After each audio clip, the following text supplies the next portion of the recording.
La comunidad mundial está celebrando los 63 años de la existencia de la OPEP y hemos dicho que esta semana vamos a hablar con varios petroleros, conocedores del petróleo, entre ellos economistas petroleros como Rafael Quirós. ¿Qué significan 63 años para la Organización de Países Productores y Exportadores de Petróleo? Bueno, yo creo que significa en parte un buen sentido, por decirlo así, o una cierta significación histórica el que la OPEP haya llegado a 63 años de actividad. Se fundó, como todos saben, un 14 de septiembre de 1960. Sus principales fundadores o la gente más destacada en aquel momento fue el venezolano Juan Pablo Pérez Alfonso, que era el ministro de Petróleo en aquella época de Rómulo de Betancourt, y el saudita jeque Muhammad al-Tariki. Son considerados los padres de la OPEP. La OPEP se fundó básicamente con 5 países, que era Arabia Saudita, Irán, Irak, Kuwait y Venezuela. Ahora, Después entraron los otros. El primero, Qatar fue, creo, el siguiente. Qatar, el segundo en el 62, y luego entró Libia y más. Ahora, hasta llegar un grupo de claro 9 y 11. Esa diplomacia petrolera te inició un poco antes, ¿no? Con una visita oficial de Venezuela a los países petroleros y con una conferencia previa, ¿no? Así es, hubo 2 reuniones que precedieron a esa fundación, que fue precisamente en mayo de 1960, en el segundo Congreso de Ingenieros Petroleros Árabes que se hizo en el Cairo, en el mismo 1960, y uno antes que ese, que fue en 1959, en octubre del 59, que fue el primer Congreso Árabe Petrolero. Y Venezuela fue como invitada. Y por supuesto, fue Pérez Alfonso, lo acompañó también Pérez Guerrero, y también estuvo Enrique Tejera París, que murió hace 8, 9, 10 años. Entonces, Pérez La Salvia no estuvo en la delegación, no, Pérez La Salvia fue en 2 reuniones después, porque Pérez La Salvia no estaba muy vinculado al gobierno de Betancourt, pero fue un gran ministro de petróleo de Rafael Caldera.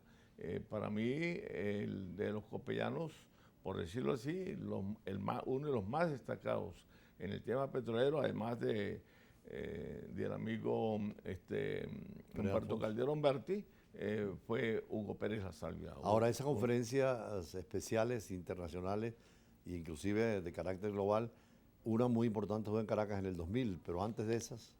Sí, en Caracas se hizo, luego en 1962 se hizo la primera en Caracas, que fue, entiendo yo, en Caraballeda. Pero el hecho importante, yo creo que de destacar, es que la OPEP ha sido la organización más importante por ser la más exitosa que ha tenido el mundo petrolero de países emergentes, por cuanto se fundó a los efectos de unificar criterios, unificar políticas petroleras, partiendo, por supuesto, del conocimiento de la economía petrolera, para defender los intereses de los países miembros. Y no hay forma más efectiva de defender los intereses de los países miembros que defender los precios, porque es a través de los precios donde se va a garantizar los ingresos por concepto de tributación fiscal al Estado de todos los, en este caso, de los 13 países miembros. Ahora, esos precios están en relación directa con las ganancias de las compañías petroleras que eran privadas anteriormente, ¿no? Por supuesto. Lo que hizo conformar a la OPEP fue precisamente eso, de que los precios venían siendo manipulados, sobre todo a partir de agosto de 1928, cuando se hizo el acuerdo de Ashnakari en el norte de Escocia, y allí se pusieron de acuerdo grandes y medianas compañías y acordaron, por así decirlo, repartirse el mundo petrolero. Y a partir de allí se conformó las 7 hermanas, que se llamaron también las 7 mayores o las 7 grandes. Desde aquel entonces, ellas prácticamente se cogieron todo el mercado petrolero. Ellos llegaron a controlar casi el 80% desde la exploración, producción, refinación, comercialización, transporte. Fue un monopolio que establecieron las 7. Por cierto, que muchos de los que hoy critican a la OPEP por algunas razones, nunca criticaron el grupo de las 7 hermanas que fueron las que tuvieron el monopolio y que tuvieron, yo diría,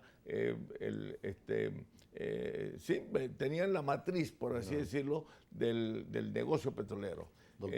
Allí hubo un cansancio en la forma como las 7 hermanas manipularon precios, manipularon niveles de producción y pagaban precisamente precios míseros por el barril, que no pasaban de 1.80, 1.90, subían por 3 centavos, 5 centavos, y eso después lo iban a maquillar a través de la producción cuando establecían en boca de pozo número de barriles por debajo de los que en verdad producían. Doctor Quiroz, vamos a compromisos comerciales y venimos para seguir hablando un poco más de la OPEP en su estructura organizativa también para conocerla a fondo. Ya venimos.